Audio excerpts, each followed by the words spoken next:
My husband of 20 years is cheating on me with our son's 18-year-old girlfriend. I'm going to use pseudonyms for anyone I reference in this post. I, 41-year-old female, am a stay-at-home mom. My husband, 48-year-old male, whom we'll call Paul, works in finance. We've been married for nearly 20 years. We have 2 kids, whom we'll call Eric, our 18-year-old son, currently a senior in high school, and Mary, our 15-year-old daughter. They are both the lights of my life. My marriage with my husband has grown somewhat stale over the years for a myriad of reasons, such as his work schedule and how I've aged poorly since we first met. Our son Eric has a girlfriend, 18 female, whom he's been dating since they were freshmen in high school. We'll call her Amy. Eric absolutely adores Amy. She's his first love, and she's someone I've always considered as family. This makes the whole situation emotionally excruciating for me. Last week, I inadvertently saw my husband's phone screen and got a glimpse of a text thread between my husband and Amy, our son's girlfriend, and I read what looked like a message of her telling him that she misses him. I froze in place,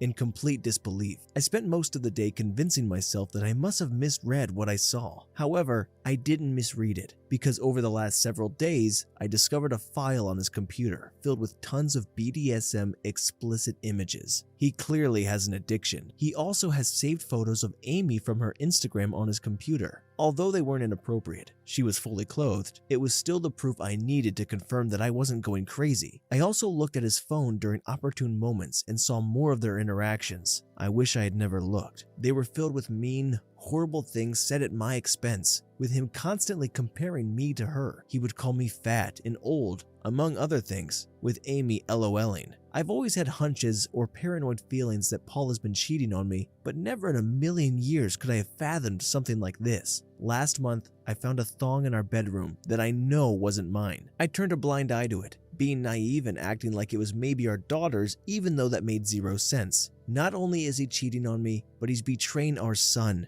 I'm completely devastated. I don't even think words can adequately describe the dread, anger, shock I feel right now. I'm totally overwhelmed on how to handle this because obviously action needs to be taken, but I'm terrified of what kind of psychic blow this will be for my son. I have no idea how to even broach this completely messed up topic with him. I wouldn't wish this predicament on my worst enemy. I can't even believe I married this scumbag in the first place. And then my mind is starting to race, realizing that I started noticing specifically unusual behavior from him around the same time Amy turned 18. Was he waiting for her to turn 18 before pursuing this affair? There's so many layers to all of this, and I'm completely paralyzed with fear and dread about it all. None of it makes any freaking sense. How did this happen? Am I that much of a stupid idiot that I let all of this happen under my watch? Eric adores Amy, and the thought of revealing this sickening truth to him terrifies me. The impact on his young heart and mind could be devastating. My heart aches for Eric and Mary, who are completely innocent bystanders. I haven't confronted my husband about it because I'm frankly scared of the domino effect. I don't know who to turn to first about this. I share my story not for sympathy, but in search of understanding and perhaps advice from those who might have had to grapple with deep betrayal. Thank you for listening. Further info from OP. Do not have my initial post be long-winded because I didn't think I needed to get into the minutia of this. I didn't bother going into those details. How I inadvertently saw it was this. He was on his phone. He did not have iMessage open currently on the screen, but the application was still open. You know how on the iPhone when you swipe up and it shows all of the applications that are open and you can close them? When he was closing out the applications, something he does compulsively, I noticed it. It's not like he was some kind of idiotic buffoon having iMessage open for all to see. I saw he forgot he had the application running when he swiped up from a completely different app. Also, I did say in my post that I went back to his phone to actually solidify my suspicion on a different day. So you are incorrect in asserting that I'm now magically changing my story. I am being consistent. Relevant comments. User 1. If she's freshly 18, isn't this illegal? There's no way they weren't doing anything illegal before she turned into an adult. Also, even if so, the age gap is over 3 decades. Your husband is suspect ASF. Police immediately. OP. She's been 18 for 5 months now. I haven't been able to gauge when their affair started. I'm trying my hardest to figure that out. He deletes his text every couple of weeks, it seems like, so I haven't been able to pinpoint when this whole thing started. OP adds in the comments, "Thank you everyone for overwhelming support. I'm sorry if I haven't responded to your private messages. I'll get to it when I can. dealing with a lot right now and taking a lot of steps that need to be taken. I'm trying to be smart and strategic with this truly surreal and terrible situation I'm in. I want to be clear that not telling my son about this was never something I was considering. I didn't mean to make it seem that way. I was just saying I'm intensely dreading it, but obviously it needs to be addressed. It's one part of the many steps of my overall plan. I'm currently playing dumb and collecting as much evidence as I can so I can be prepared for anything and everything. I'm going to protect myself, and I'm going to make sure I don't put myself in any potential harm's way. I'll post more through an update soon when I can, but please know, you've all touched my heart so much and made me feel less alone. Update. I'm using pseudonyms for confidentiality. I shared a situation a few days ago on another subreddit involving my 41-year-old female husband Paul, 48-year-old male, our children Eric, 18-year-old male, and Mary, 15-year-old female. I discovered that Paul was having an affair with our son's 18-year-old girlfriend, Amy. My son has been dating her since they were freshmen in high school. My brother connected me to a very tough junkyard dog type lawyer. I saved screenshots of all his conversations with Amy. I was only able to get the last 3 months from iCloud. The conversations were mostly flirty and dirty talk. It was hard to stomach, completely sleazy, and I saw several negative things said about me. His call history showed he talks with her for hours pretty consistently. He uses dating apps. I took screenshots of his profiles and all of the active chats he has with his matches. It's very clear he uses a filter to seek out girls who are 18 to 22 or so. I copied all of his files from the computer. He goes in these chat rooms and forums and he spends a ton of money on OnlyFans. I rummaged through every possible hiding spot I could think of in the house. He had various toys, blindfolds, cuffs, lubricants, etc. He also had different outfits, which looked kind of like a girl's Catholic school uniform and a French maid type outfit too. I picked up Eric and Mary from school, and we all drove to my brother's. They were able to sense something was awry when I picked them up. I delicately told them the entire situation, and I broke down crying. Mary had the most anger, even more than Eric. I met with Amy's mother and told her everything. She confiscated Amy's phone and gave me the entire chat log. It only dated back 3 months ago, like on my husband's cloud, almost as if they both deleted the messages at the same time. She told me Amy sobbed when confronted. Amy basically told her mother that she will never understand and that she and him are in love. I don't want to get into too many details with what else she was saying, but suffice to say, it's very easy to assume that my husband slowly and methodically became a sage-like figure in her life, making her feel she could rely on him, and he took advantage of the fact that she came from a broken home. Amy is also non-stop insistent that their friendship only became romantic/physical recently, and before that, she said he was more of a friend and mentor. I confronted Paul over Zoom. The look on his face was scary. He became red and looked so sweaty. He had anger and panic in his eyes. His tone of voice was very defensive and frightening. He kept yelling the word context over and over again, and that none of that happened. He was unable to speak without constant stutters and intensity. Nothing really made any sense to me. I refused to tell him where I was, and he said I had no right to take his kids away from him, and then he abruptly left the Zoom. My lawyer is filing for temporary sole custody of Mary and a restraining order. Mary is still the most angry. She's totally furious with her dad and Amy, justifiably so, of course. Mary's recollecting moments and times she watched her dad interact with her friends, and she's in knots about it. Eric is very clearly hurting, but he's so strong and very level-headed. He wants to see a therapist. The maturity my kids are showing makes me proud. They don't deserve this at all. We made the authorities aware of everything. I plan on being completely unforgiving and ruthless in this divorce. I'm reflecting on how I've been treated and how it's made me a shell of myself, and how I've had a very negative opinion of myself because of him over the last 20 years. I don't want to let this scumbag get away with it. I want to reinvent myself and move on stronger than ever. Relevant comments. User 1. How is your son holding up? What has developed between him and Amy? OP. He hasn't spoken to Amy yet since finding out the news, and I'm not sure he ever will again. Deleted. Have you confirmed if the thong you found was Amy's? The situation is messed up. OP. I confirmed that it wasn't my daughter's. She said it wasn't hers, and I know it wasn't mine. So who else's could it be? Deleted. Wait, are you saying that they messed around in the master bedroom? User 4. Don't cheaters always use their married bed? OP.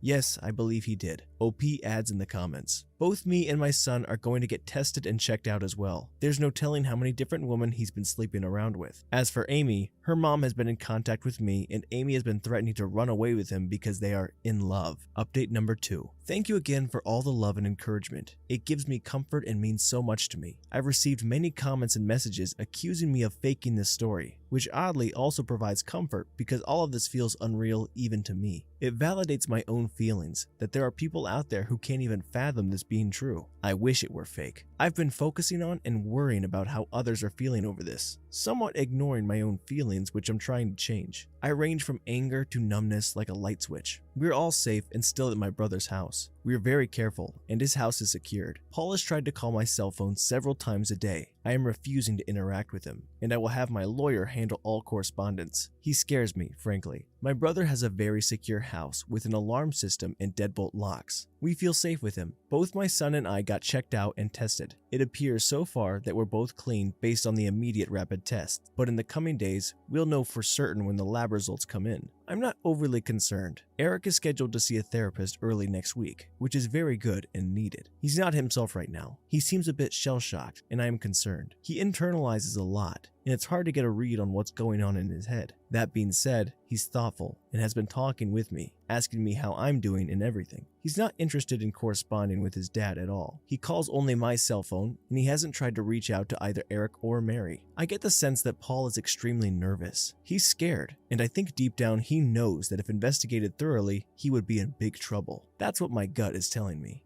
I still think about the Zoom call with him, and the more I think about it, the more it looked like he was a man whose entire world was crashing down on him. The panic in his face was very apparent. I offered Mary for me to make an appointment with the therapist as well, but she doesn't want to see one yet. She said she's open to it eventually, but wants time to herself. She's been asking her friends about her dad and if they experienced any creepiness from him. Her friends were open and honest with her, and apparently, they felt like he stared a lot and sensed his hovering presence whenever they were over. One of Mary's friends went so far as to say that she felt like he was checking her out a lot, like looking at her rear and complimenting the color of her yoga pants. At the time, no issue was brought up about it, but in light of everything that has been happening, it seems strange now. He would sit himself in different areas or vantage points to get a good view of her, she claimed. He also asked questions about what kind of friend group or which clique they were in at school. He kept asking about if they were popular girls. I'm completely embarrassed that they had this experience at our house. As for updates on Amy, which is the main reason why I wanted to write this update, I completely agree that she is also a victim. A lot of people have been emphasizing that, and I agree. I've done everything I could in my own power to indirectly get her opportunities to get help. Like I said, I told her mother, and she's been updating me on everything. Amy, unfortunately, is still living in her deluded reality, and I can only pray that she'll eventually come to her senses. She doesn't want to see any doctors or therapists at all, and has been constantly trying to reach Paul because, again, she believes that they are in love. From what I've been told, she hasn't been able to get a hold of him, and he's been avoiding communication with her completely. Amy blames me for that, and believes I took away his devices and am very controlling. Any truth that her mother tries to convey to her is met with conspiracy theories and hostility. Amy looks at me as a villain and still sees Paul through rose-colored glasses. Her mother showed her screenshots of his dating app profiles and matches, and she refuses to believe it, saying I photoshopped it. According to her mom, Amy keeps saying things like everyone is just mad because she found herself a real man, and that I'm jealous because she takes better care of him than I do. It's in line with some of the conversations I screenshot, where a lot of what Paul says in him complaining about things I don't do for him sexually. Right now, she's insistent that she and Paul will be together in the long run.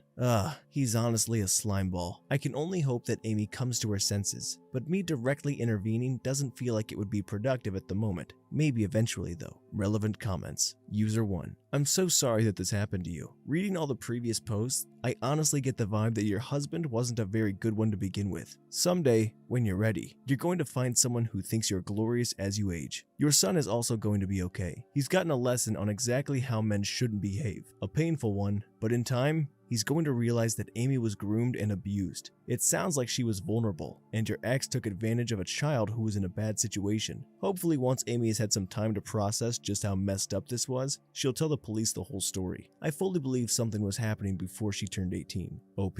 I believe stuff happened before she was 18 too. User 2. Do you think they kept that relationship secret for most of Eric and Amy's relationship? What a disgusting father and pig if that is the truth. OP. I'm not sure when things got actually physical or romantic, but I do think his grooming started as soon as she came into the picture when Eric started dating her freshman year. This mentor and a friend that Amy alluded to had to start right away, and the way she's acting now, being so indebted and believing every single thing he says, shows that his effect on her had to be over a long period of time. She only turned 18 like 5 months ago. Her behavior and infatuation for him seems so strong that it couldn't possibly be only 5 months of them being together. User 3. If they are consenting adults, then there is nothing to report. This is a personal problem that needs to be dealt with by attorneys and the people involved. People are way too jumpy to snap to the police to fix their problems anymore. OP is handling this the correct way. If any legal issues come into play, then her attorney will do the right thing. OP. The only thing we can really hang our hat on is the possibility of Amy having an epiphany of the reality of her situation, and she opens up candidly about when it began. But because she's 18 currently and has no interest in saying or doing anything that could potentially put Paul in legal trouble, nothing really can be done, unless they find out about other girls that I have no idea about yet. New update. Update 3. The support again has been overwhelming, and I'm very grateful. Sadly, I've received a lot of negative / accusatory / harassing private messages from people here who think I'm faking this story. Someone made a comment on some post somewhere, claiming that my story has been debunked,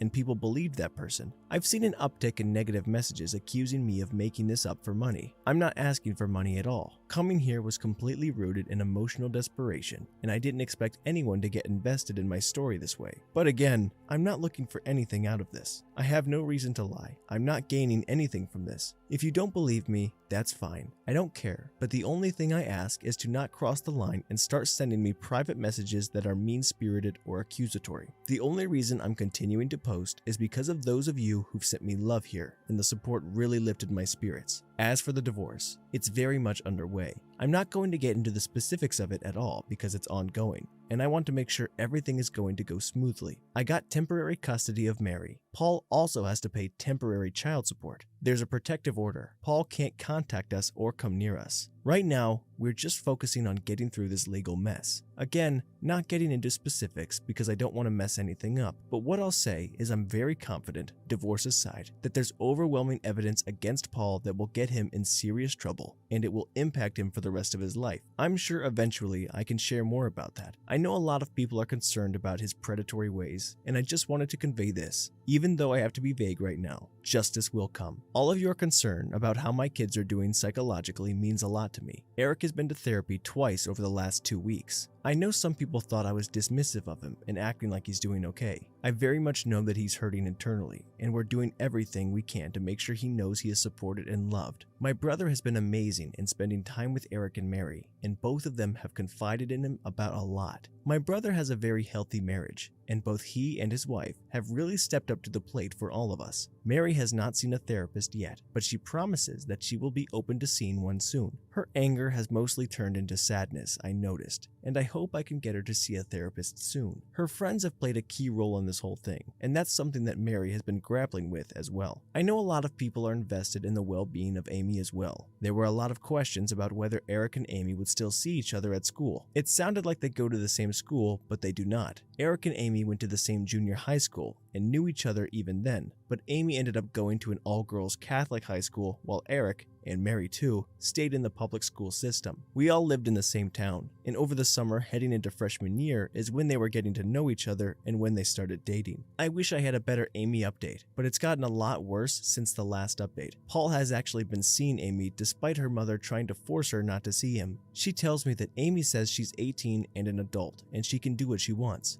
Her mother is in a precarious spot because if she kicks Amy out of the house for defying her, something that she has threatened to do, which I think is a mistake, she would just run to Paul permanently. The time she spends with Paul has increased over the last week, despite the fact that Paul initially ghosted her when all of this first hit the fan. There were some days where Amy would just be gone for hours on end. There's only so much I could do with the Amy situation, but again, I do believe things will turn around soon with that, given what I know about Paul and what's to come. I can only pray that Amy can get help and guidance when more stuff hits the fan. I'm doing everything I can with my own kids and my own mental health, and Amy's mom knows she has my support, and that's all I could really provide. Top comments. User 1. To be honest, the only way that Amy will see how messed up Paul is when he eventually sleeps with someone else or he accuses her of seducing him. Even if he ends up as an offender, I don't know if that's enough to convince her that he's a creep and dangerous. Now I'm curious to what Paul's intentions are. He ghosted her and now all of a sudden they're meeting up again. Worst case scenario, he's gonna have her falsely testify, which I don't think will take much convincing to Amy. Honestly, you and Amy's mom did what you could. The best thing Amy's mom could do is sit and wait, but don't kick her out. Let her know she'll be there for Amy, and she'll still have a roof over her head. And pray she snaps out of it soon, instead of years later when she has burned bridges and wasted her life on a man who took advantage and ruined everyone else's life. User 2. Take care of yourself, and please don't stress about these internet trolls. They are mean, heartless, soulless humans that have nothing better to do in their life than tear people down that are already hurting. Though I'm also a stranger, your story moved me, and I'm so sad that you have to go through this. Please take care of yourself too. Sounds like both kids are doing okay now, but you need to be well too. Best. This is the police. We've got you surrounded. Come out with your hands up.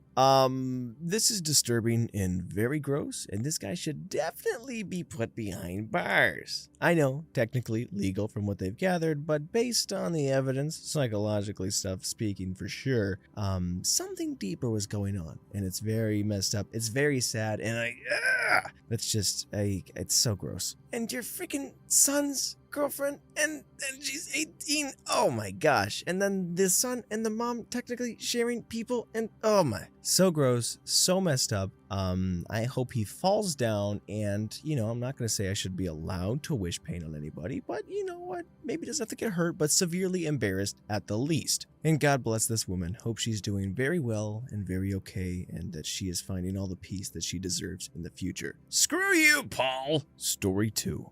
Am I the butt face for dressing too straight and making my girlfriend uncomfortable? I, female 21, have been dating my girlfriend, female 24, for 4 months. We've known each other for about a year. She's the first girl I've ever dated or been with in that manner, and I think that this has caused a lot of issues for her. Since the beginning, she has always commented that my clothes, the way I look, and my hair make me look a lot like a straight girl. She's never said this in a rude way, just more of an observing way with some undertones to it. I've always told her that if my style or way I look bothers her, I'm more than likely not going to change it. But she says it all the time. Every time I wear something feminine, which is almost every day, every time she is close enough to touch my hair, she tells me, long blonde hair is so straight. One time, I liked a video of 2 feminine girls who were married on TikTok. The video was then showing their outfits, and my girlfriend got mad and accused me of wanting her to look like them. For context, she leans way more masculine, she has short hair, lots of tattoos and piercings, and even binds her chest sometimes. One time, and I'm going to keep this as PG-13 as possible, during relations, she asked me if I wanted to try some stuff, and I said yes. But apparently I said it too enthusiastically, and she accused me of missing it because I've dated men in the past. Finally, last night, we had a birthday dinner for a friend. I was wearing a black dress, really nothing special about it. But when my girlfriend saw me, she demanded I change. I asked why. She gave me the usual answer. I told her to leave me alone about that, and tried to walk past her to the car. Instead of letting me go, she yanked me back inside by my arms and held my face, demanding that I change. I told her no. She told me no one was gonna think we were together. Mind you, this is literally all of our friends, and they already know. I told her as long as she held my hand, I think they'd know. She eventually gave up, but we spent the whole dinner party mad at each other. When we got home, she made me prove I liked girls, which just ended up with me in tears, not because I don't like girls, but because I don't like being forced to prove it. She's still so mad at me, but I just can't fathom that I'm the butthole here. What did I do other than wear what I'm comfortable in? I don't know. I said I'm sorry, but she won't take it. Am I the butt face? Relevant comments. OP clarifies. I would call myself bi, but she hates when I do that. Dressing straight versus lesbian? There was more than that too. Yes, she had problems with my long hair and my girly clothes and my makeup, but also with the music I listen to. OMG, Taylor Swift is straight people music. And the things I enjoy. God, you actually like that show? Because it was all typically girly or feminine. This exchange. Commenter. Also, your last part about her making you prove you like girls sounds like she assaulted you. I really hope that's not the case and I just interpreted it the wrong way. I hope you're okay and you get out of this situation quickly. You'll find a partner who appreciates you for who you are, and this woman is not it. OP. I don't know what it was. Certainly not anything I want to happen again or has ever happened to me before, but I don't know, I'm just confused. But I'm okay, and it's kind of you to be concerned. Luckily, I have a really great friend who I live with, and a mom that calls me every day to get updates on my life. I'll be totally okay. Update. 10 days later. Update. Hi everyone, it's been over a week since I've posted this and I literally cannot believe this blew up like this. Thanks so much for helping me, it's helped tremendously. For everyone concerned for me, don't worry, I'll be completely fine and me and my now ex-girlfriend have broken up and gone no contact. I have a really good mom and best friend who have been here for me and we've all read almost all 6,000 comments on here. Thanks so much from a stranger on the internet. Yeah, that's clearly just a hard insecurity thing, I guess, on her part. I mean, you would have to try and communicate with the ex and see if anything had really happened before. Maybe she had dated someone before and she ended up turning straight, or I don't know what the situation could have been, but there's something that was making her uncomfortable and she couldn't deal with it and was only able to express it with anger and hatred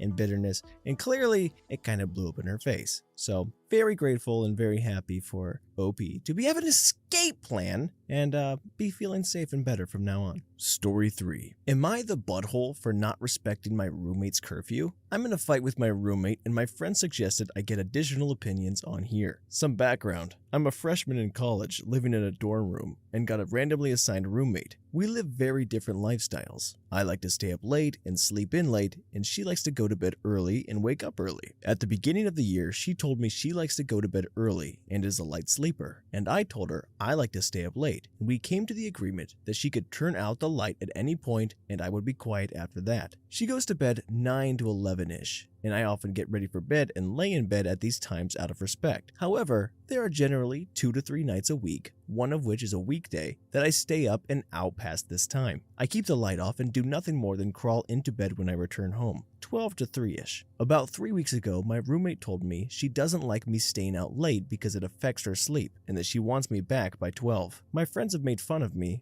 because out of respect for her, I have left many parties, study sessions, and hangouts early to get home on time.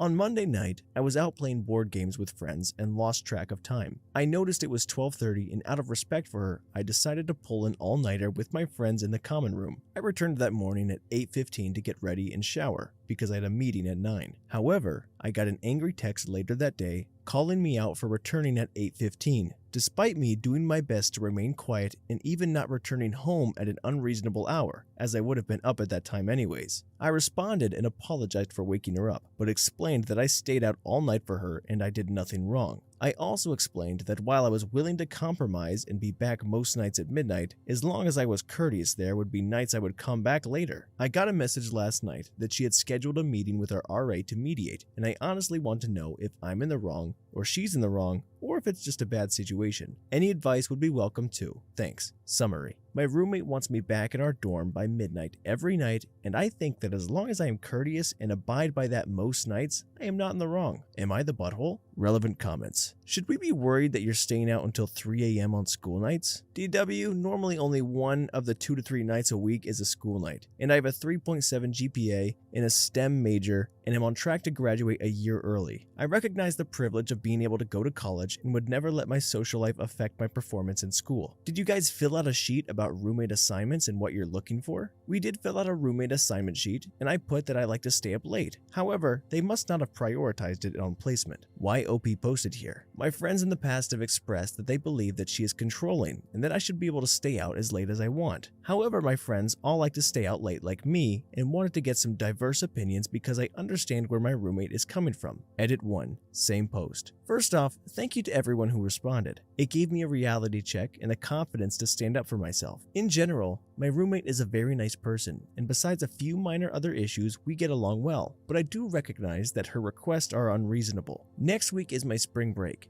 We have scheduled the meeting for the following week, so I will provide an update then. To those of you who suggested a room change, I would be fine if my roommate changed rooms. However, it would be difficult for me to move. I have a minor disability, which would pose challenges to moving my stuff, and my family lives in a different state, so while they would help, I don't want to ask that of them, especially since the school year is almost over. Update. Same post. 2 weeks later. Update. I met with my roommate in RA today. He told her that she couldn't set a time for me to return, but had us set specific expectations for when I return home late, like no opening and closing drawers, turning on lights, and closing the door gently, things I was already doing but will be extra mindful of in the future. I told her that I appreciated her as a roommate and felt bad about how our different lifestyles affected her and would be mindful of coming back in. But like the RA said, I would be coming back on my own timeline. Appreciate all the support. Oh, you're totally not the butthole here. I mean, come on. The person's setting down expectations and rules and guidelines like it's your mother? Come on.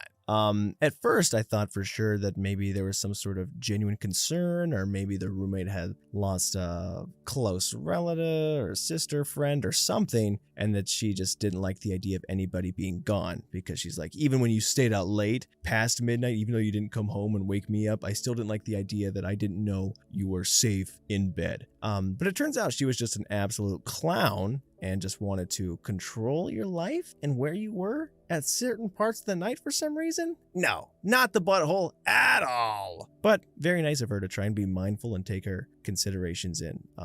That's cool. Story 4. I, 25-year-old female, have face blindness. My boyfriend, 24-year-old male, likes to test me. How do I make it clear this is not okay? Hi y'all, sorry for posting this. If it's not okay, I can delete it. I've been with my boyfriend for almost a year now. I love him dearly and he loves me too, I'm guessing. But there's one thing that's causing a lot of issues for us. I suffer from prosopagnosia/face blindness, which means it's really hard for me to recognize people's faces. I usually go by other characteristics to put a name to a person, like hairstyle, facial hair, marks, skin colors, accessories, etc. But it's still really tough. It's caused me severe anxiety and other mental health struggles. I'm lucky to have wonderful people around me though, who are aware and try to help. They'll introduce themselves when we start talking, wear something they know I've linked to them, or whatever. Usually my boyfriend does this too, but sometimes he likes to test me, and it's incredibly stressful. He shaved off his beard once. A few times he wore a completely different style of clothing, or changed his hairstyle, all without warning me. In those moments, he won't tell me who he is or say someone else's name, just to see if I'll figure out it's him. He'll make jokes, saying he'll try to switch with one of his friends and see if I'll stay loyal. I usually do realize it's him, but it causes me a lot of anxiety. We've had big fights on this. He says he's allowed to change his look. I'm not a cartoon character. I just ask him to warn me. Don't get me wrong, he cares about me, but I don't think he gets how stressful it is. How do I make it clear? We have a lot of great times together. There's just this bump. Update. It's hard to imagine I made this post 19 hours ago and now I'm in the middle of breaking up with him. I'm very tired, so I'm going to keep this short. I went to talk to him, showed him this, and told him he can't do it anymore. The conversation was a lot. First, he was angry I made this post. Then he was angry I was taking it all so serious. Lots of apologies and so on. He again said he was just trying to make a tough situation more light. I said it's too much. He said I can't take a joke and I need to let him be him. That he always tells me when he's been joking, and if he was really keen on hurting me, he'd just do things and not tell me. So him telling proves he cares. That one got me very uncomfortable. At one point, he said he just wanted to test if it was real, because I could just be using it as an excuse to do anything. I left after that because we were just going in circles. There was a lot of me making an issue of one small thing. I'm exhausted. He's still blowing up my phone with love and apologies, but you guys made me realize a lot. Thanks, really. I'm trying to stay rational about it, but it's hard because I do care about him a lot. I'm gonna get a few hours of sleep. Thank you again. Relevant comments. User 1. He is messing with your safety. Does he not realize that? OP.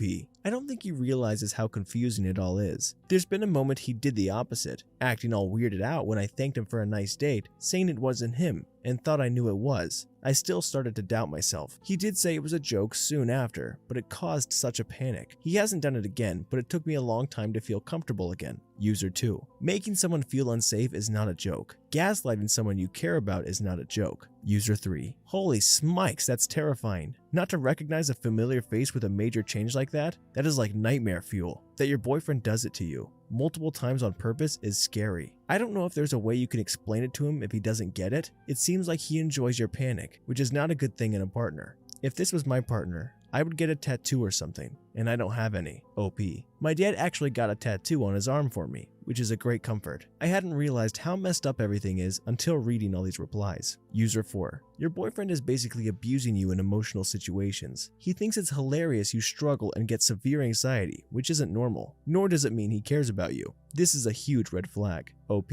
Abuse is a really big word, but I do agree it's not okay. I'm seeing him soon, we'll see how it goes. Update. Hi y'all, hope it's okay I post a little update. Things went crazy. A lot has happened in the last days. I'm really grateful to you all, honestly. I wasn't aware about the real meaning of his pranks and what it said about him and our relationship. I went to talk to him the same evening I made that post, with the intention of making clear he can't pull all that anymore. The conversation escalated. We talked for hours into the night and every day since. There's been a lot of messages. He got angry about the Reddit post I made. I showed him. Angry at you guys. Angry that I couldn't take a joke and listen to strangers. Said things like he in the beginning didn't actually believe I suffered from it and would use it as an excuse to cheat on him. That now he does believe, but due to a bad breakups in the past, he has a hard time trusting I won't use it as an excuse regardless. Said he was joking about it because he wanted to make a tough situation lighter, and that's just his sense of humor. That if I loved him, I'd accept that. When I made it clear I was done, it got even worse. He began apologizing a lot. Said he didn't realize it was such a big thing for me. Again, didn't make any sense with all said before. In the same breath, he said that he at least told me. To the people who thought he actually had planned to trick me by using one of his friends, I think y'all may be very right. To be honest, I was done. I do care about him a lot. Can't just shut that off, but it's never going to work. There's been many messages, calls, etc. He dropped some vague hints that sometimes he pulled pranks I wasn't aware of. I don't know if that is true or he's just in a bad place right now. He also came to my place to apologize again, but I suspect he didn't expect I'd immediately recognize him as he didn't apologize till I said his name. He's not evil, but just very messed up right now. I blocked him everywhere, told him not to show up anymore, and that a friend would give him his stuff. I'm going to delete this account soon, but I wanted to thank you guys for helping me realize it. I genuinely don't think I would have. I'm heartbroken, but a bit relieved as well. Thanks for all the support and kindness. Relevant comments. User 1. I'm glad you broke up. Someone who loves you shouldn't ever do that to you. Just curious about your condition. Do you also have issues with recognizing voices as well as faces? I can only imagine how hard it must be to deal with. OP.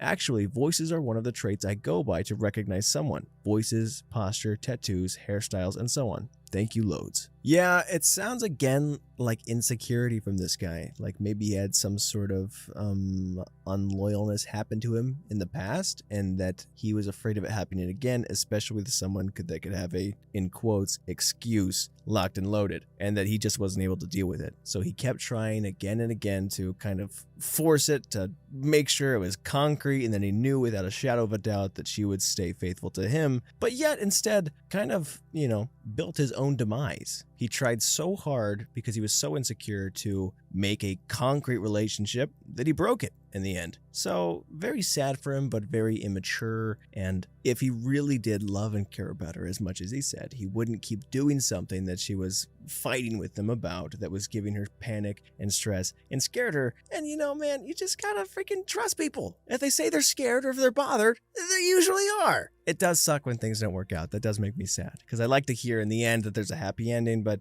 clearly they don't all end up that way. I will say though that sometimes I feel like I have this. You ever shake somebody's hand and immediately forget who it was or what their name was? I don't know if I face blindness, but just very short-term memory, or I don't pay attention at all. One of the two for sure. Story 5. My 20-year-old male best friend, lesbian 20-year-old female, said she has feelings for me. Now we are both confused. Just to give some context, I have known this girl, let's call her Kay, since we were 14. I met Kay when we paired up in a group project for this one class. I found out we had a lot in common and we became friends. Over time, I developed a huge crush on her. Sophomore year, I asked her to homecoming and she said yes. It was a good time, but after, it didn't really lead to anything. I got the sense that she didn't like me the way I liked her. Junior year, Kay came out as lesbian. Honestly, I wasn't super surprised, but I was a little heartbroken. I decided to put all my feelings away and just be supportive. I was really enjoying my senior year. I started dating this girl the summer before school started, thanks to Kay setting us up. Things were going really well until COVID hit. My girlfriend broke up with me because she couldn't handle a relationship at the time. I was sad about that, but more upset that I was going to miss things like prom and senior trip. Kay knew I was upset and invited me over for a fake prom, which consisted of us getting dressed up for photos and immediately going inside to play old Wii games and watch movies. She even bought some of my favorite snacks. Still probably the nicest thing anyone's ever done for me. First year of college sucked. Nothing noteworthy happened other than Kay and I going to the same school. Kay started to date this girl who I'm 99% sure hated me for no reason. They break up in the summer, and now we can move on to the important part of my story. Kay and I decided to get a place near campus together for this school year. Her mom thought it was weird, but her dad, coolest guy ever by the way, thought it was a good idea. We've had lots of good times so far. My favorite thing about living together has been our late night talks. We talk about anything from school, sports, hot girls, bad hookups, etc. Last night, during one of our talks, Kate randomly brings up that she might be bisexual. Not gonna lie,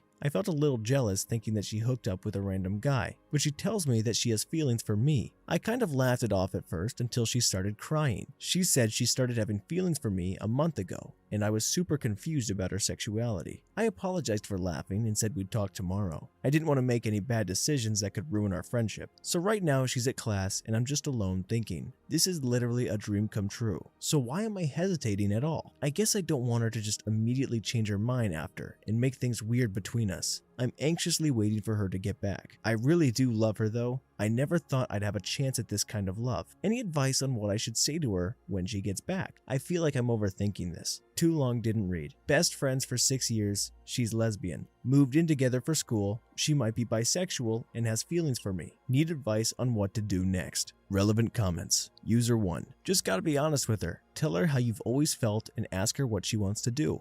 Admit you're scared of things not working out. Try to decide if you want to try it anyway. From the tone of your post, it seems like you might regret it forever if you don't try with her. OP. You're definitely right about that last point. I'll always wonder what might have been if I don't try. Update 1. First of all, thanks to the people who commented on my original post. So Kay got here later than usual so she could finish an assignment and have the whole night to talk. When she walked in, we both smiled at each other and didn't say anything. I thought the mood was going to be lighthearted, but as soon as we started talking, we both got really emotional. I took the advice to just be completely honest about how I felt. I told her how I had a huge crush on her when we first met. She knew. I also told her how grateful I was just to have her in my life, and whatever happens, I don't want to ruin that. Kay agreed and gave her side of the story. The long comment on my original post pretty much nailed what she was feeling. She felt like she was stuck with the label she put on herself when she was younger. After her last breakup, she started to question herself and her feelings towards me. She eventually sorted out her feelings last month but was afraid to tell me. We laid out some of the possible risks of being together, but realized we were probably being too hard on ourselves. So we're gonna give this relationship a try. We're gonna take it slow and communicate a lot about how we're feeling. We ended the night with a long hug and some more tears. Yesterday morning, we talked some more about things like spring break plans and when we would tell parents and friends. Parents will come when the time is right, but our friends will probably just figure it out themselves. Honestly, there was a super awkward vibe between us in the morning. I think both of us were scared of trying to make a move or trying something different. We both thought of some fun date ideas for this week to break the awkwardness. We cuddled for a while, which wasn't really something new, but it feels a lot better now. Overall, I'm just hoping I don't mess this up. We have a week off from work and school starting today, so it should be a good time. Thanks again to the people who commented on my first post. I think I needed to see someone say, go for it. Update 2. Hey, I thought I'd give a quick update to the people who followed/asked to keep them updated. Probably my last post for a long time. Don't really want to keep posting my personal life on here. So Kay and I already had plans to visit our families for spring break before we entered our relationship, which sucked because we didn't want to be apart. We live like 10 minutes from each other, so yesterday we just drove back in one car. Wow, way to make it obvious. I said screw it and convinced my parents to let Kay and her parents come over for dinner. Dinner was good, and we all played a few games afterwards. We had to hold in our laughter when her dad made a comment about how nice it is that Kay and I have been friends for so long. I guess it's possible that he knows because that's definitely his style of humor. Now the biggest part of the update, we had our first kiss. Kay wanted to go on a late night drive just like we used to. I was dropping her off and she just leaned in and kissed me. It wasn't super long, but it was really nice. We have some plans for this week, but we're also broke AF. So, like I said, I'm probably done posting these for now. I feel like a first kiss is a good note to end on. Thanks for all the nice comments. If I do post again, hopefully it's a positive update. Update 3. Hey, I saw a few notifications about new followers on this profile and apparently my post was shared somewhere, so that's cool. Figured I could give a quick update about Kay and I. These last 2 months flew by. Relationship is going great. Not much has changed in our dynamic except we kiss and have relations now. We just moved out of our apartment because the semester is over. Gonna miss that place. We were planning on telling people about us once the semester was over, but someone got drunk and posted a picture of us kissing on their Instagram story. Of course, Kay's parents saw it and told my parents because they are all friends. They were happy for us, so that's good. So yeah, that's about it. It's funny looking back at how nervous I was. New update. Good news is, Kay and I are still together a little over a year later. It still feels surreal that we're actually together. so I just wanted to share a couple stories from the past year and clarify some things I've seen in the comments. So overall, things are going great. Last summer was basically our time to get used to being a couple. The transition from friends to dating was easy. It was only a little awkward the first time we were together around our families. Like most of you guys said, Kay's dad had a good feeling this would happen. He actually made a bet with Kay's brother 2 years ago that we would eventually date. We moved back in together when the school year started. We also both turned 21 this year. Kay's 21st birthday party delivered an all-time great moment, but don't ask about it. When my posts were put on Best Of, Kay and I spent one night going through all of the comments. We're happy that so many of you loved our story. And yes, I know why Kay's ex hated me. I just meant that I didn't do anything to her or try to take away from their relationship. So thanks for the support. Here's to 1 year and hopefully many more. Oh, who doesn't love a happy ending? Just goes to show sometimes the friend zone does work out in the end. Although it sounds like it took a good, 10 years or so. But you know what? They made it work, and how great is that of a story? Hello? Oh, Hallmark? You're calling? That's right. I don't know what else to say. There weren't really any twists or turns. It was kind of all in the headline, and it was exactly that. Pretty straightforward. So happy and grateful for them, and everything ended up okay. That's what we like! We love a happy ending to a story. Is anybody the butthole here? No, they're all wonderful. Story 6. Found out I'm a product of an affair. Dad didn't know and accidentally blew apart my family. Here are my results. Out of curiosity, I took a DNA test in November 2019. It showed up that I had a half-sister and nieces. I was able to reach out to this half-sister in the same day and found my biological father as well. I was shocked, but not as surprised as I thought. I've always had questions because I don't share any traits of my dad. I look nothing like him. However, he is the man on my birth certificate. He had no idea I was not his biological daughter. I confronted my mother about my findings and she lashed out at me, calling me a liar. My biological father knew this whole time but didn't find it appropriate to approach me about it because it wasn't a 100% positive thing. Up until a couple weeks ago, my dad and mother have not spoke to me. I showed up out of the blue because I wanted to resolve the situation with them. My mom has always had a bad relationship with me. She still refuses to speak to me, but my dad refuses to give up on me. I have 28 years into my daughter and I will not give that up. I am fortunate that he has accepted this. My mother, on the other hand, I have 3 half-sisters between my mother and 2 other women. I have started a relationship with my half-sister who I initially contacted. She is kind. My youngest sister is in the midst of an identity crisis, believing she is 100% Mexican, and just a couple days ago deciding she is now of Cherokee descent. It's kind of weird how all of our mothers look very similar. BioDad clearly had a type. Relevant comments. User 1. I think that, unfortunately, this is an all too common occurrence / side effect from these DNA tests. It can either rip a family apart or allow people to bring truth to light and begin healing decades-old wounds that can sometimes answer many questions and uncertainties held by the test taker. I'm really glad you got your truth. If nothing else, it allows you to see everyone for their true selves. Your dad, for instance, is clearly a good and loving person who cares about you deeply, and that's what truly matters. Your mother has also shown her true colors. Maybe not as flattering for her, but you have to take it for what it is. Maybe better to know than not to know. User 2. Man, as a male human being, this would hurt me a lot. Almost makes me wonder if I should make it a policy to test any kids who are supposed to be mine. But I don't think most women would take that understandingly. It's nice that your father came to know of this later than earlier. You would have wished to find this earlier maybe, but for your dad, I think it's better. Being a young man, emotionally attached to your kids, then you find out that all those happy memories and news about you making her pregnant were just lies, and you've been living with a liar and you actually have no biological kids, speaking generally. It would tear me apart emotionally. OP.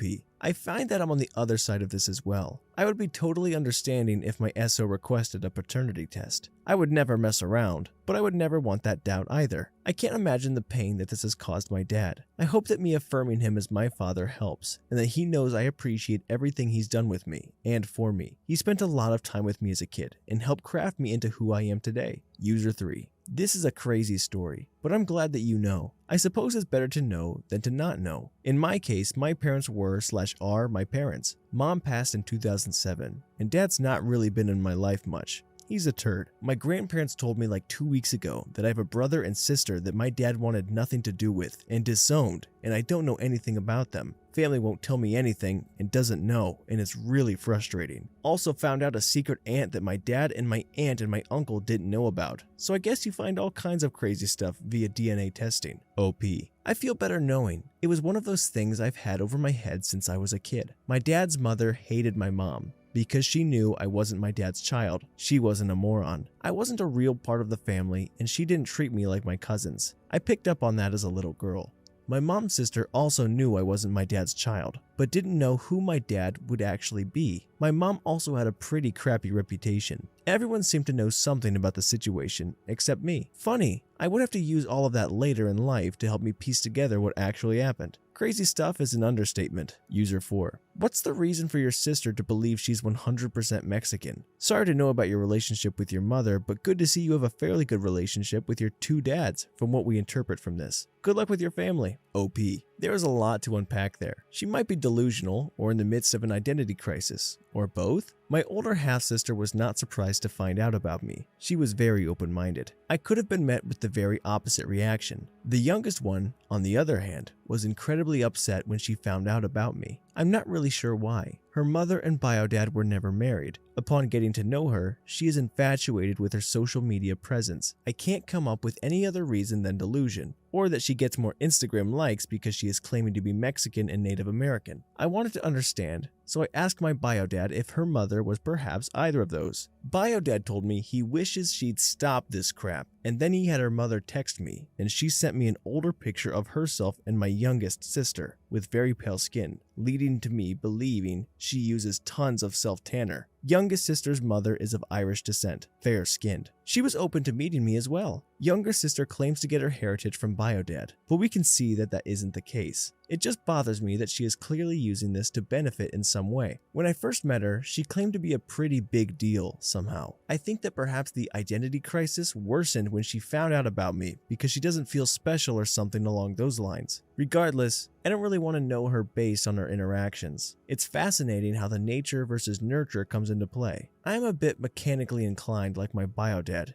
and I've had an interest in cars, mechanics, and taking things apart. I work in computer science. I race cars. Bio dad showed interest in bonding with me based on my interests. I think she was only pretending to be interested because it could get her attention, and sees that I'm legitimately into this without effort. Suddenly, I'm the competition? I wish I could explain it. I was so excited when she told me she was into cars. I could have never imagined having sisters, let alone being able to possibly bond with one who was into the same things I am into. Maybe I'm a little out of touch when it comes to female relationships and the dynamic they bring. User 5. Based on your post, it seems that you have always had a difficult relationship with your mother. That said, I find it rather strange that your mother is the one who is most upset about this, and as a result is angry with you. If anything, shouldn't it be the other way around? I understand that these sorts of situations aren't rational, but I really don't understand how she can be mad at you. What do you do wrong, OP? Right? That's what everyone around me is saying. I believe I have dealt with this situation very well considering. I've started going to counseling to get a professional opinion, as I believe most people around me have a bias and share the thought that my mom is honestly a terrible person. I didn't ask for the situation, and it's completely unreasonable for her to be upset with me. She is only upset because I have undone a 28-year web of lies. Apparently, she had lied that I was born 2 months premature to get it to line up with my dad leaving for deployment. Too bad she was screwing around on him, and he is such a nice, trusting man. He had absolutely no idea. I think his initial anger at me was due to her manipulating him. It's a lot to sort through, that is for certain. User 5. Well, I hope it works out for you. This is a difficult situation for you. Learning that your dad isn't your bio dad, meeting your bio dad and new siblings, etc. It's a lot to process and cope with, and none of any of these things is your fault. It's really unfortunate that your mom feels this way and is venting her anger at what exactly? On you. Hopefully the situation will improve over time. OP. Thanks for reading my post. I believe I have already coped with the possibility of not having my mother around, as I have essentially grieved the loss of not having her around my entire life. My dad is my rock, so the possibility of losing him was absolutely devastating, which was initially what led me to seek counseling. After scheduling that appointment, I was able to have that conversation where he said he wouldn't give up on me, and we have had several conversations since. I decided to keep my appointments to process the situation anyways, although I see it as moving moving in a positive direction. I hope anyone else in a similar situation is able to take something positive from me sharing this. User 6. You can't control how she feels, so you have to probably figure out how to just deal with whatever she is going through. It is unfortunate she is taking it out on you when the situation you are all in is clearly because of her. With that being said, the only reason I can think of that she would be mad at you, and I do not believe she should be, and that is she is in the wrong, is because you didn't go to her first where she could try to talk you into keeping her secret. That would have been a terrible position for you to be in, and very selfish of her if that were to happen. This may not be the case, but it is hard for me to see another reason she would hold such a grudge. OP. When I initially went to her about it, I had already talked to my bio dad and sister, and she was very upset that she would have to tell my dad. I gave her the option to be honest, and she kept up with the lie until I let her know what I found. She did insist on keeping it a secret, told me to force half-sisters never to say anything to anyone ever. It can just be your girl's little secret, which seems bizarre and also very unreasonable. I'm not going to try to force other people that I just found out about to do something out of her sake. She needs to own up to her mistake. My mother even went as far as saying she wished she terminated her pregnancy. I am her only child too. I was raised with 2 half-brothers from my dad's 2 previous marriages. The oldest is in full support of me regardless of what happens in this situation, which is nice. OP when asked about her mom. I believe she is very mentally ill. She is an alcoholic and exhibiting narcissistic personality traits. I don't know how my dad deals with her, honestly. My dad is 70 years old. She has had a very cushiony life so far and hasn't worked in a very long time. My mom will be 54 years old and has done absolutely nothing in her life except be miserable. I think she desperately needs help, but I don't think she will ever reach out. My aunt, who I also found out isn't my full aunt but a half, believes that my mom had every intention of abandoning me or leaving me with my grandma. My aunt feels bad that she didn't step in regarding my upbringing, but I assured her that it does no good feeling bad about it now. It is fascinating though the patterns I have found here. My grandma, my aunt and mom's mothers. Mom was about 20 years younger than her husband. My grandma messed around with another guy and married up my grandpa, who provided her with a very cushiony life too. I'm just fortunate to have come out of this whole situation as self-aware and patient as I am. I am terrified of alcohol though. In my 28 years, I haven't even tried it. I can't bring myself to do it based on what I was subject to growing up. I could confidently say that I am a break in the cycle of abuse though. My mother might have resented me my whole life due to knowing that I wasn't my dad's daughter too. There are a lot of moving pieces to the situation.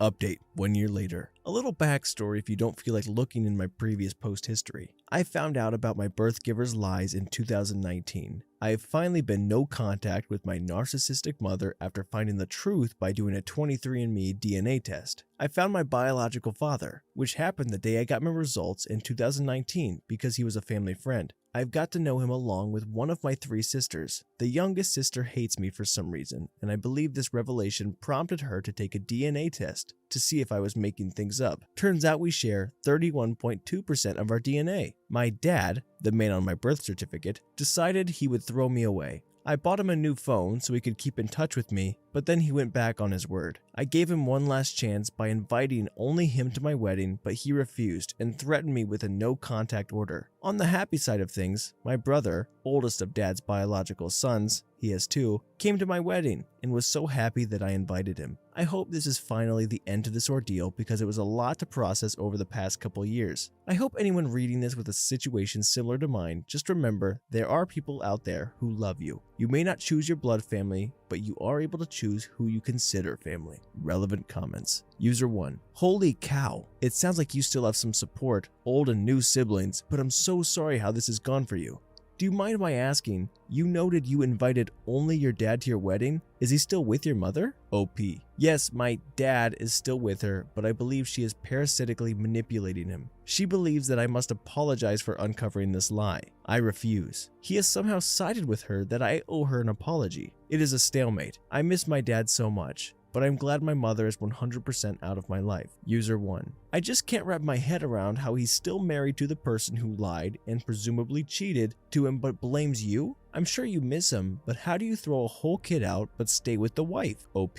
I can't either, but I'd rather not spend the time trying to figure out why it is the way it is. I think my mom has spun the story in such a way that he believes I am wrong, or that I am a liar when in fact he is living with the liar. I've done nothing besides take a DNA test to see if I would uncover if I was more susceptible to certain things like celiacs, etc., and I am. More on her parents. I've never had a good relationship with my mother. I think I've spent the majority of my life mourning for a relationship with a mother figure. Mine always chose the bottle over her only daughter, me. My dad always boasted being a man of integrity and essentially having a spine. But when this all unfolded, it made me realize what little integrity he has. He couldn't stand up for what is right in this situation. I see him as a small, spineless, and weak man because of it. Someone I look up to fell apart in front of me. My birth giver has caused many issues for our family. She has managed to put a lot of distance between him and my two older brothers. They went years of not talking because of something BG took out of context, and due to his severe anger problems, would take that out on my brothers, their wives, their poor kids. It's just a cycle, and he acknowledges it, however. He lacks the will to do anything about it. I know she spends all his money on frivolous, pointless objects to fill some void in herself. Do you know the show called Hoarders? The house looks like that, except it's a lot of new objects, never unboxed. God forbid you use something like a blender. No, it's new. But yes, BG, it's 7 years old. When you gonna use it? Then there are more blankets, towels, and food rations, and the basement is reminiscent of a Red Cross disaster shelter. She's a disaster prepper and doesn't even realize it. Regardless, she keeps buying more and more, and the house has definitely become a fire hazard, and Dad is totally complacent in the matter. More on her mom. Another thing to point out, I believe she has a tremendous amount of credit card debt that my dad is unaware of. A cousin of mine found my grandfather's checkbook and noticed that there was a check made out to her for $25,000. Cousin also noted to me while assisting our great aunt after back surgery that there was a check to her for $10,000. It makes sense. She doesn't work and she's spending copious amounts of money on dumb crap that has no purpose. Fake rings, hundreds of jeans, shirts, poor quality Chinese goods from Wish, etc. I used to get daily digest of my old address, and each day there would be 3 to 4 parcels arriving. She's very good at hiding these things. Dad is just completely unaware because he never sees credit card statements as he is busy building a cabin so she can wipe up her tracks and make minimum payments on these things without him catching on. OP last commented on this post and subject 16 months after last update. OP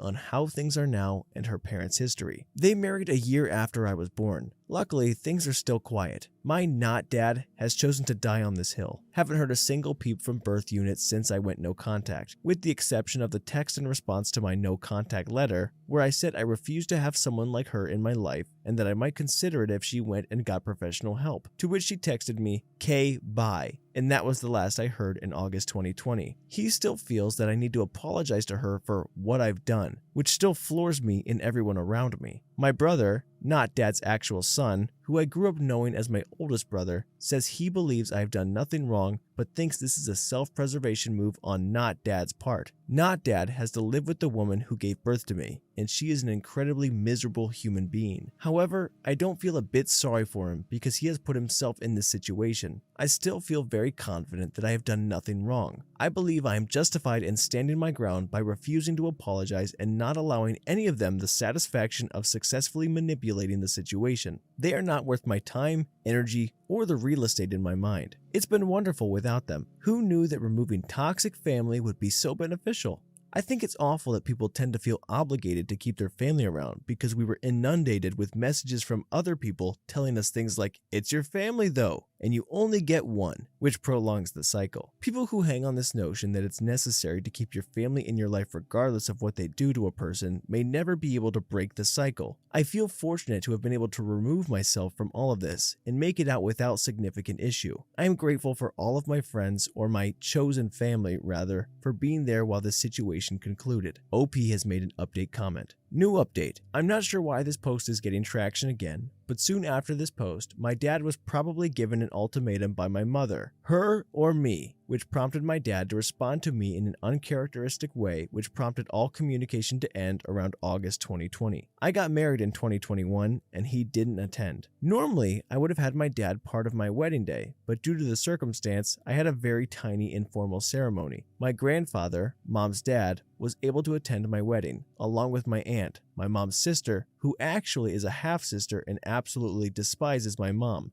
My 2 cousins and my dad's oldest son and family attended. My older brother still considers me his sister, so I was happy he made the trip. My husband's parents pretty much took care of everything for us. I did extend my dad an invitation a few days prior to my wedding, but I don't remember if he even responded to my message. In the other hand, my biological father, who I owe absolutely nothing to, was bent out of shape that him and his girlfriend of the moment, whom I didn't even know, didn't receive an invitation to my wedding. The older sister of mine, who I had reached out to initially, was understanding and felt that I had no obligation to invite her or her husband to my wedding. I stopped contact entirely with my biological father in December 22. He brings nothing positive to my life and really just enjoys creating his own problems. I don't have room for this. Unfortunately, my oldest sister died in June 2023. She was murdered by her husband, and I don't know how I feel about never getting to know her. This did set into motion reconnecting with my youngest sister. The separation between her and I was caused by biological father putting his head into things that didn't concern him. I have contact with my 2 remaining sisters, though not often. I see my older sister maybe twice a year, but definitely closer to her at this point. My grandpa, last grandparent of mine, passed away in October 2023. This prompted the whole family to attend a celebration of life for him where my mom decided to act like absolutely nothing was wrong. Totally nuts, and my biological dad showed up at the place. It's just so crazy. My dad, just prior to the celebration of life, finally set the tone with my mom and promised me she'd come around. I met my dad for lunch in February, and he got to talk to me about all the projects he's been building. Progress is progress, even if it's a little step forward. It was nice, but I have no expectations. Every time I dropped in to say hi when I knew she wasn't around, he was happy to see me and acted like his normal self. He was proud of me for graduating college again, and that he missed me, but my mom is truly a master of manipulation. I really think my dad is just trying to appease her because she can truly make his life misery, which I can understand the reaction because he has to live with her. It's just been a whirlwind,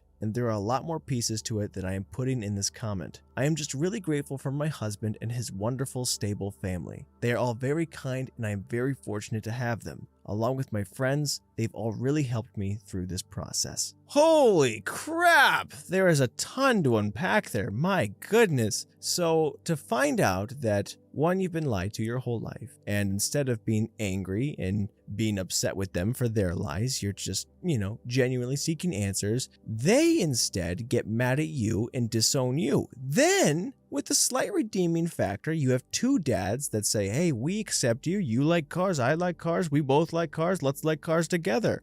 And then eventually he just gets very upset and, I don't know, just doesn't like you anymore because you wasn't invited to the wedding because you didn't even know him. And then the other dad is like, hey, I've put 28 years into this daughter, I'm not gonna give up on you now, sweetheart, okay? Don't ever forget that. And then she's like, well, thanks, Dad. I'm really appreciative that, we might not be blood, but we love each other. Oh, okay, never mind. You don't love me anymore? What's happening? And then he just dips, and now nobody loves her, except for in the end, she's able to find love in her own field of friends and a husband and a new family. So happy ending, but gosh dang it, you never know what kind of weird bag you're going to walk into when you're born, really. I mean, you just kind of get put in a bad situation, and sometimes they lie about how bad the situation is, and then they keep lying, and if you ever crack the code and figure it out, they'll get mad at you that they created a bad situation. So, you know what? Love your family and appreciate the ones who don't disown and make you feel like the problem.